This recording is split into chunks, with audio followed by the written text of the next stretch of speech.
Toon, tu viens? Inoa? Eh mère! Je te laisse pas sur le trottoir, tu le sais. Je m'appelle Aurélie, j'ai 27 ans, j'habite Béthune. Je suis pour l'instant en reconversion professionnelle. Du coup, j'ai fait un bac communication des ressources humaines avec section sportive à Blaringhem que j'ai obtenu. Ensuite, je suis partie en CAP esthétique parce que j'aimais bien le contact avec les gens au niveau des massages.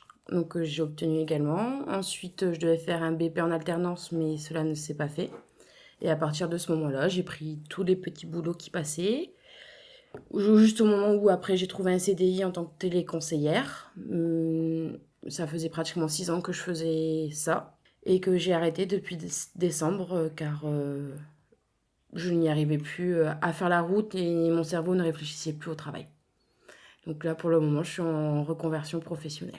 Non, tu te mets pas les quatre pattes en l'air. Allez, pousse, avance, dépêche-toi, on va dans le jardin. Allez, mais non, tout. Dépêche-toi. Oh, pousse ton cul. Le travail de téléconseillère, alors au départ, j'étais en appel sortant, parce que c'était pour le PMU, donc ils savaient pourquoi on les appelait.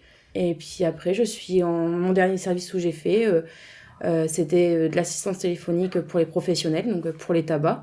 Donc il fallait que je les aide. PMU assistance téléphonique, Aurélie Zarnica, bonjour, que puis-je faire pour vous? La plupart du temps, c'était ça. Ou alors, ce que on disait beaucoup aussi, c'était veuillez rester courtois, s'il vous plaît, ou sinon je vais mettre fin à la communication. J'adorais cette phrase-là parce qu'une fois que tu l'avais dit une fois et deux fois, tu pouvais dire au revoir. Je travaillais sur Wascal, donc ça faisait 6 ans que je faisais la route Béthune-Wascal. Si je partais à 8h, je tombais dans les bouchons et j'allais arriver pile poil à 10h, même voire pire que 10h. Donc je partais automatiquement entre 6h30 et 7h du matin pour avoir une route tranquille. Puis après, j'attendais dans la voiture et je dormais.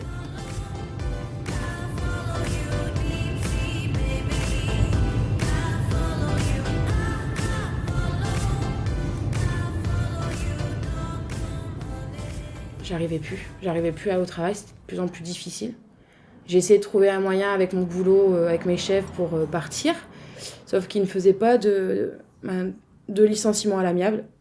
Donc ils m'ont fait sous-entendre de faire certaines choses pour que je sois licenciée avec les indemnités.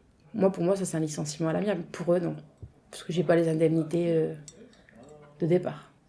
Ouf, parce que j'étais vraiment fatiguée moralement, physiquement. Et j'avais besoin de me retrouver en fait. Moi, le bad, la famille, parce que tout ça, j'avais mis les amis, j'avais tout mis de côté, toi. Parce que un travail sur l'île, les jours fériés et les week-ends, mon dernier service, il ouvrait à 7h et je pouvais finir à minuit. Donc plus de vie personnelle. Autour de moi, j'ai des personnes qui m'ont dit, mais qui savaient pas, hein, et quand je leur ai dit, mais vous savez, pour avoir 1 200 € de salaire, les dimanches, je devais les travailler, limite les 4, quoi. Ah ouais? Ah bah ouais. Et que sur ces 1 200 €, je devais retirer après 300 ou 400 € selon si j'avais des frais à faire sur ma voiture. Donc ça me faisait que j'avais 900 ou 800 € pour vivre et qu'à 27 ans, je suis toujours chez mes parents. Je vivais pour aller travailler. C'était plus non, je travaille pour vivre, c'était l'inverse. À un moment, il faut faire la bonne équation. Et moi, l'équation, elle était faite. C'était que j'allais pas me tuer au travail. Maintenant, c'est les jeunes de notre génération sont pas forcément pris au sérieux et c'est soit tu acceptes les conditions de travail ou soit t'es dehors parce que t'en as plein qui sont derrière à vouloir ce poste. Moi, je l'ai vu au travail où j'étais en tant que téléconseillère. T'étais pas content, tu te casses. Et puis là, ça va faire 4 mois que je suis à Pôle emploi, que je me bats avec un conseiller. Je vais commencer un bilan de compétences avec l'arobase 3C qui est du Greta à Béthune.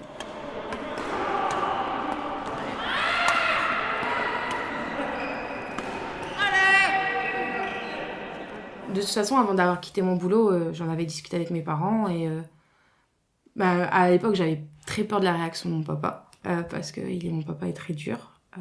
Mais quand c'est lui qui m'annonce au bad, qui me dit mais quand tu te vois en ce moment, comment tu es et que c'est là qu'il m'a fait pleurer parce qu'il m'a dit tu crois qu'on le voit pas avec ta mère que depuis autant de temps que ça allait plus donc après on s'est posé autour d'un bon plat et je leur ai dit bah voilà je voudrais quitter, ils m'ont dit bah oui vas-y de toute façon c'est maintenant. Je remettais tout au lendemain en fait parce que depuis que j'ai arrêté mon boulot en fait tout ce que j'ai remis aux années après, et ben en fait, je les reprends et je les termine. Bien joué, Aurélie. Donc ça fait plus de 10 ans que je fais du badminton. Alors le sport m'apporte, c'est que ça me décompresse, tu t'évades.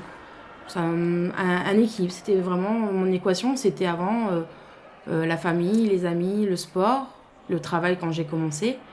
Mais petit à petit, le travail a pris sur cet équilibre en fait. Donc, mais maintenant, je l'ai retrouvé.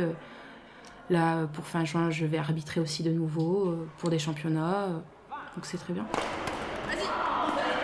Que je me dis que j'ai 27 ans. Je me dis dans 3 ans, c'est le cap des 30 ans.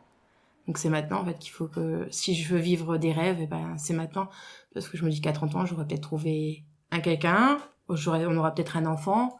Bah parce que quand même, le but de tout adulte mature, c'est d'avoir sa propre maison et de puis vivre chez papa-maman au bout d'un moment. Et puis après, propre famille, d'avoir aussi des enfants, quoi. C'est un peu logique.